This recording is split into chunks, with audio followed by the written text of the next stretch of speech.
रात के वक्त जब पूरा शहर रोशनियों में नहाया होता है, एक लड़की नौरीन अपने कमरे में दादा की पुरानी डायरी पढ़ रही थी। दादा का इंतकाल हुए कई साल हो चुके थे, मगर उनकी बातें, कहानियां और पुरानी किताबें नौरीन के दिल के बहुत करीब थीं।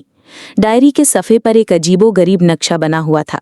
नीचे एक जुमला लिखा था, जो सच की तलाश करेगा, अंधेरी वादी उसे खुद बुलाएगी। नौरीन हैरान रह गई, ये वादी कौन सी है और दादा की डायरी में ये राज क्यों है? अगली सुबह नौरीन ने अपने बचपन के दोस्त हमजा को बुलाया। दोनों ने फैसला किया कि वो कोहे सियाह के दामन में छिपे गांव में जाएंगे, जहां दादा ने जिंदगी के आखिरी दिन गुजारे थे। मौसीकी थोड़ा पुरजोश हो जाए। गाड़ी में सफ़र करते हुए नौरीन के दिल में बेचैनी थी।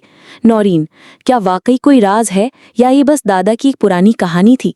जब वो गांव पहुंचे तो वहां हर तरफ सन्नाटा था। दरख्त सूखे हुए, घरों के दरवाजे बंद और हवाएं ऐसी जैसे किसी की सरगोशी कर रही हूं। दादा की पुरानी हवेली अब भी कायम थी। दरवाजे पर झूलती तख्ती पर लिखा था, मौलवी अब्दुल रज़ाक। नौरीन ने दरवाज़ा खोला, अंदर दाखिल हुई। सब कुछ पुरानी गर्द में लिपटा हुआ था, मगर लाइब्रेरी का दरवाज़ा खुला था।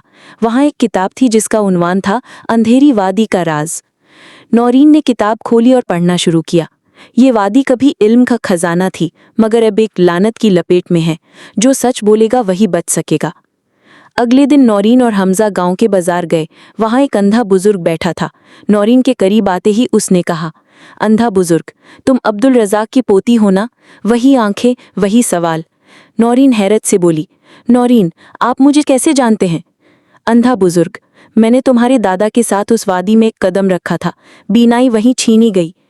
अगर तुम वहां जाना चाहती हो तो दिल को सच से भरो, झूठ साथ लेकर मत जाना। फिर मौसीकी पुरअसरार हो जाती है। रास्ते में उन्हें एक जख्मी कौवा नजर आया। नौरीन ने उसे गोद में लिया तो वो बोल पड़ा, परिंदा, मध्यम आवाज में, वादी के दरवाजे सिर्फ सच्चों के लिए खुलते हैं। हमजा डर गया, मगर नौरीन ने कदम बढ़ा दिया।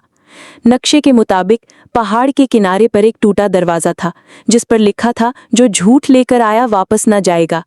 नौरीन ने दरवाजा खोला और अंदर अंधेरी वादी में दाखिल हो गई। अंदर हर तरफ सन्नाटा था, मगर दीवारों पर दादा की निशानियों की रोशनियां चमक रही थी। कभी अशार, कभी निशान, कभी पुरानी दुआएं।